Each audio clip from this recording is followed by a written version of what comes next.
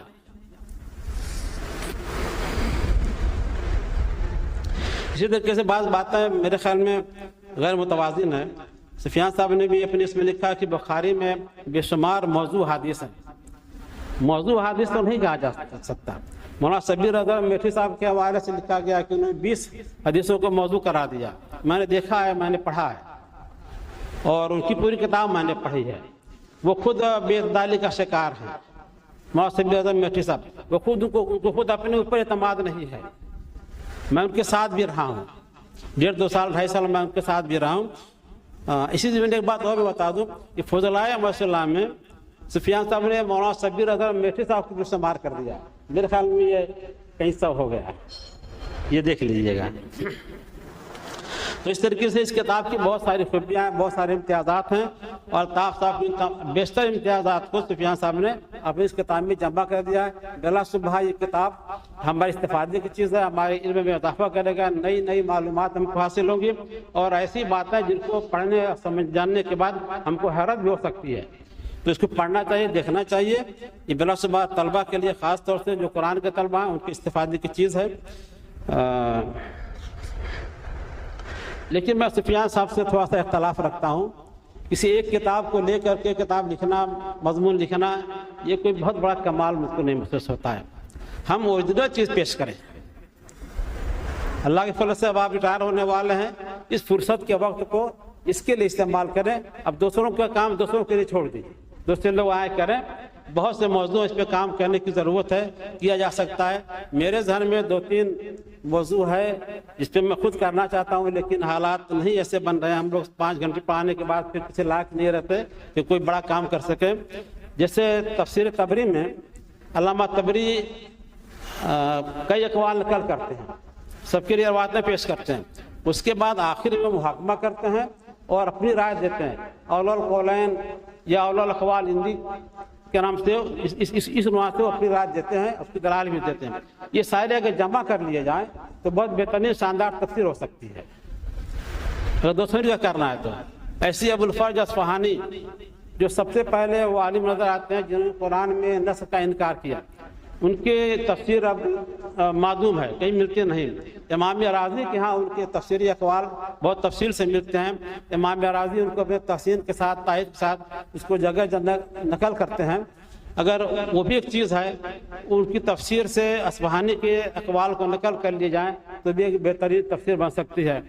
اسی طریقے سے صحابہ کرام میں 2 اہم مفسرین گزرے ہیں, عبداللہ ابن عباس اور عبداللہ ابن مسعود. عبداللہ ابن مسعود کی تفسیری روایات کو تو جمع کر دیا تفسیر ابن مسعود کے نام سے. میرا اس پہ تبصرہ بھی علوم قرآن میں بہت پہلے آ چکا ہے. لیکن عبداللہ ابن عباس کا ایسا کوئی کام نہیں ہوا.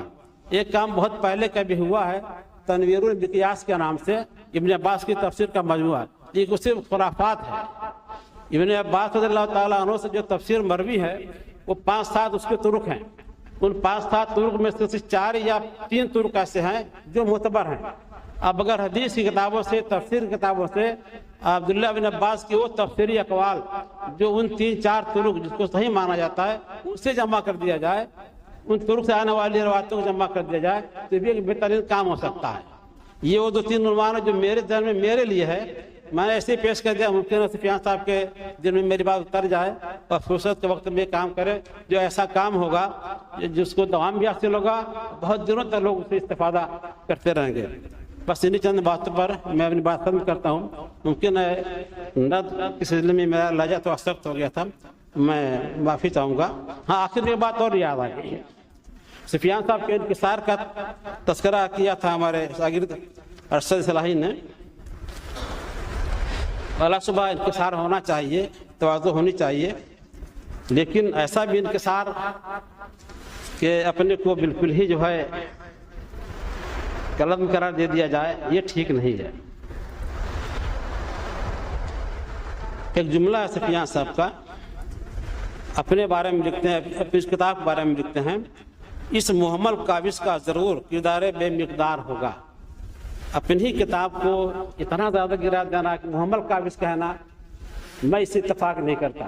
میں آپ سے پرزرگاز کرتا ہوں کہ اس کو بدلیے، اتنا انکسار ٹھیک نہیں، محمل قابض۔ والسلام۔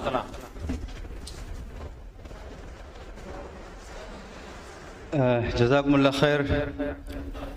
یہ تھے استاد گرامی جناب مولانا نسیم ظہیر اصلاحی صاحب، کتاب میزان القرآن تعارف و تجزیہ پر اپنے گراں قدر خیالات اور تاثرات کا اظہار فرما رہے تھے۔ اب اس کے بعد میں بہت ہی ادب سے آج کے اس افتتاحی اجلاس کے مہمان خصوصی جناب ڈاکٹر فیضان احمد اصلاحی صاحب سے گزارش کروں گا کہ آپ تشریف لائیں اور اپنے تاثرات کا اظہار فرمائیں۔ وقت بہت محدود ہے، اگر ممکن ہو سکے تو 5 منٹ میں آپ اپنی گفتگو سمیٹیں تو بڑی عنایت ہوگی۔ بسم اللہ الرحمن الرحیم۔ السلام علیکم ورحمۃ اللہ وبرکاتہ۔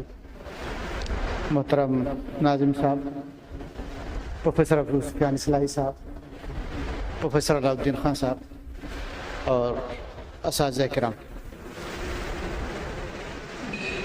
اس اجلاس میں تاریخ مدرسہ، عہد بہد، فکر فراہی اور اس سے متعلق موضوعات پروفیسر ابو سفیان اصلاحی صاحب کی کتاب کا رسم اجرا یہ اختتام کو ہوا۔ اب اس کے بعد 2 سیمینار، 2 سیشن اور ہے۔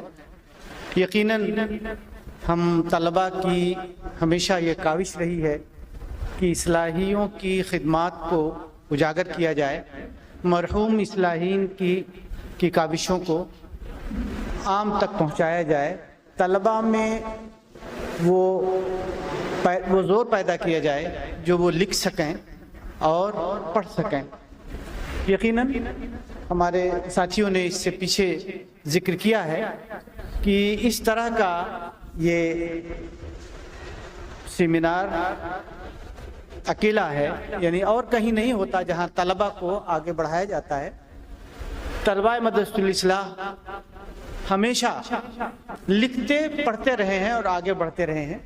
موجودہ دور میں بھی ہمارے بہت سارے ساتھی جن کی صلاحیتیں بہت اچھی ہیں، لکھتے پڑھتے ہیں قرآنیات پر، اور قرآن کے علاوہ دوسرے موضوع پر بھی لکھتے ہیں جو عصر حاضر کے موضوع ہیں۔ یقیناً یہ مدرسہ کی دین ہے کہ ہم طلباء کے اندر وہ صلاحیت پیدا کرتے ہیں اور آگے چل کر یہ طلباء لوگوں میں نمایاں کردار ادا کرتے ہیں اور دنیا میں اور اس کے افق میں پہچانے جاتے ہیں، جانے جاتے ہیں۔ ان تبصرہ میں کچھ باتیں میں ذکر فراہی پر کرنا چاہوں گا جو مجھے چپ گئی تھی۔ دلی سے جو ذکر فراہی شائع ہوئی، یقیناً وہ ایڈیٹڈ ہے۔ ڈاکٹر شرف الدین اصلاحی صاحب کی کتاب میں ریپیٹیشن بہت تھا، اس کا پروف میں اور طلحہ نے دونوں نے دیکھا تھا۔ بہت ساری ایسی چیزیں غیر ضروری تھیں جس کا نکالنا ضروری تھا، کچھ رہ گئی۔ جیسے انہوں نے ذکر کیا کہ خواب میں کرشن جی میرے پاس آئے اور مجھے گلاب پیش کیا، مولانا فراہی سے متعلق، متھرا کے انتقال یا اس سے آس پاس سے متعلق۔ یقیناً یہ چیز نہیں ہونی چاہیے تھی۔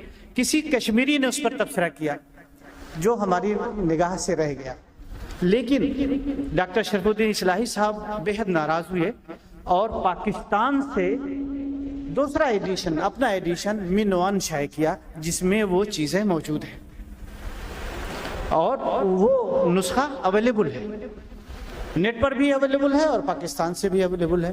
ہمارا جو نسخہ ہے یقیناً وہ ایڈیٹڈ ہے، ہم نے کوشش کی تھی کہ اس میں سے بہت ساری غیر ضروری چیزیں نکال دی جائیں، نکالنے کی کوشش بھی کی اور نکلی بھی، لیکن کچھ رہ گئی جو ہماری نگاہ میں نہیں آ سکا۔ اس کے علاوہ اور بھی بہت ساری چیزیں تھیں، لیکن 3 منٹ کا وقت تھا۔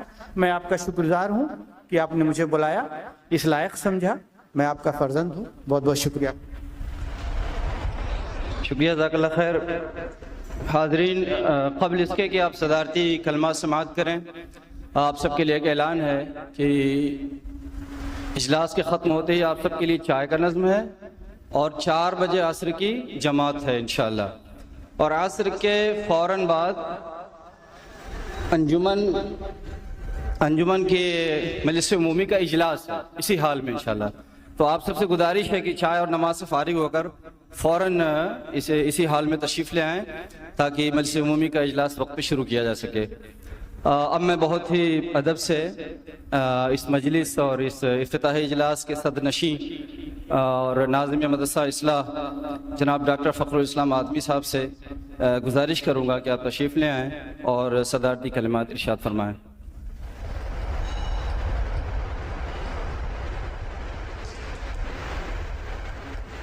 بسم اللہ الرحمن الرحیم، نحمدہ ونصلی علی رسولہ الکریم وعلی آلہ وصحبہ اجمعین برحمتک یا ارحم الراحمین۔ مہمانان گرامی، اساتذہ اکرام اور عزیز بچوں، یہ ایک مسلمہ حقیقت ہے کہ مدرسہ الاصلاح کے نظام تعلیم میں قرآن کو کلیدی اور مرکزی حیثیت حاصل ہے، لہذا اور دوسرے جو مضامین ہیں وہ معاون کے طور پر پڑھائے جاتے ہیں، یہاں تک کہ ہندی اور سنسکرت، انگریزی، ان چیزوں کی تعلیم سے بھی قرآن کو ہم دوسرے لوگوں تک پہنچانے میں کامیاب ہو سکیں گے۔ یہ ڈائیلاگ کا زمانہ ہے، اگر دوسری زبانوں میں ہم قاعدے سے ترقی نہیں کر سکیں گے، نہیں پڑھ سکیں گے، اس میں بول نہیں سکیں گے، لکھ نہیں سکیں گے، تو قرآن کا پیغام دنیا میں عام نہیں ہو سکے گا۔ اور ظاہر ہے یہ اللہ تعالیٰ کی طرف سے بھیجی ہوئی کتاب ہے اور بندگان خدا تک ہمیں اس کا پیغام پہنچانا بہت ضروری ہے۔ لہذا آپ لوگ عزیز بچوں سے خطاب ہے کہ آپ لوگ قرآن کو بہت باقاعدگی کے ساتھ پڑھیں، صرف ادھر ادھر کی تفسیروں ہی سے فائدہ نہ اٹھائیں، بلکہ خود غور کریں اور پڑھیں، مطالعہ کر کے کلاسز میں جائیں۔ ہم لوگوں کے زمانے میں تو تفسیر کا کوئی نام بھی نہیں لیتا تھا، خود مطالعہ کر کے جاتے تھے، تو وہ اشکال کی باتیں ہوتی تھیں، وہ استاد مکرم جو بھی پڑھاتا ہو وہ ان باتوں کو ہمارے سامنے پیش کر دیتا تھا۔ اور دوسری بات یہ ہے کہ قرآن کو صرف پڑھیں نہیں بلکہ اپنی زندگی بھی قرآن کی تعلیمات کے مطابق ڈھالیں، تو سلسلہ کے بانیوں یا جو لوگ اس کے بہی خواہ ہیں ان کے ساتھ ہمارا یہ رویہ بہت اچھا مانا جائے گا۔ دوسری ایک بات اور میں کہنا چاہوں گا کہ زندہ اصلاحیوں میں جو اصلاحی اور ہیں، تعلیم تو مکمل نہیں کی ہے، انہوں نے قرآن کی کافی خدمت کی ہے۔ ایک تو مختار احمد اصلاحی صاحب ہیں، ڈاکٹر ہیں، وہ بی ایم ایس کیے ہوئے ڈاکٹر ہیں، اور انہوں نے پورے قرآن کی تفسیر لکھی ہے، لیکن اس میں ایک خاص بات یہ ہے جو کہ مجھے بہت کھٹکتی ہے کہ جگہ جگہ اشعار اس پہ انہوں نے پیش کیے ہیں، اور خود اپنے ہی اشعار۔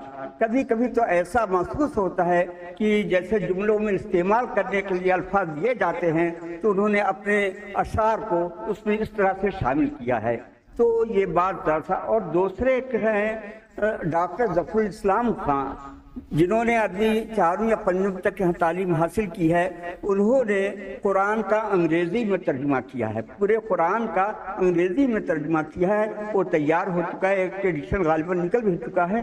تو اصلاحیوں کے قرآنی خدمات میں اس بات کو بھی شامل کرنا چاہیے۔ اور عزیز بچوں، تم لوگ اس میں طلبائے قدیم ہیں، ان سے ایک بات میں بار بار کہتا ہوں کہ آپ لوگ جو پر لکھتے رہتے ہیں تو ایسی باتیں نہ لکھیں جس سے آپ کی مادر علمی کی توہین ہوتی ہو. صرف آپ ہی تک وہ محدود نہیں رہتا، مختلف ہاتھوں میں پہنچتا ہے. ہم ہیں، علاؤالدین صاحب ہیں، اور جتنے لوگ انتظامیہ کے ہیں سب سے لوگوں کا رابطہ رہتا ہے، کانٹیکٹ ہے. آپ کہیں، ہم پوری کوشش کرتے ہیں، اساتذہ کرام جو کچھ کہتے ہیں یا طلبہ عزیز جو کہتے ہیں ان کی مشکلات کو دور کرنے کی ہم پوری کوشش کرتے ہیں. لیکن ایسا لگتا ہے کہ کچھ لوگ جان بوجھ کر لکھتے ہیں مدرسے پر، تو یہ مناسب نہیں ہے. جس مادر علمی سے آپ نے فائدہ اٹھایا ہو اس کو نقصان پہنچانا، کسی طرح سے بھی نقصان پہنچانا کسی طرح سے بھی صحیح نہیں ہے. اور آج کا اجلاس میرے خیال سے بہت ہی زیادہ کامیاب رہا. بہت سی باتیں جو آپ نہیں جانتے تھے وہ آپ کو سننے سے آپ تک پہنچی، اور ان باتوں سے اب آپ اپنے کام کو آگے بڑھا سکتے ہیں. تو طلبہ عزیز، آپ کیا کہا جائے، کتنی آپ کی محبت ہے اس حوالے سے کہ آپ لوگ اپنا وقت پوری طرح سے، جہاں تک مجھے خبر ملی ہے، پوری طرح سے اپنے وقت استعمال نہیں کر رہے ہیں کامیابی کے ساتھ. تو آپ خرافات سے بچتے ہوئے، اور انگریزوں نے سب کے ہاتھوں میں جو ایک جھنجھنا تھما دیا ہے، ان کے لڑکے اتنا نہیں استعمال کرتے اس جھنجھنے کو، یعنی موبائل کو، اور ہماری ہندوستان والوں کو کے ہاتھوں میں تھما دیا کہ پورا وقت اسی میں لگا دیتے ہیں. یہ ان کی ایک سازش ہے کہ تعلیمی میدان میں ہم لوگ پیچھے رہیں. تو اپنے دشمنوں کی سازش کو سمجھتے ہوئے ان کو اس سازش میں کامیاب نہ ہونے دیجیے. واخر دعوانا الحمدللہ.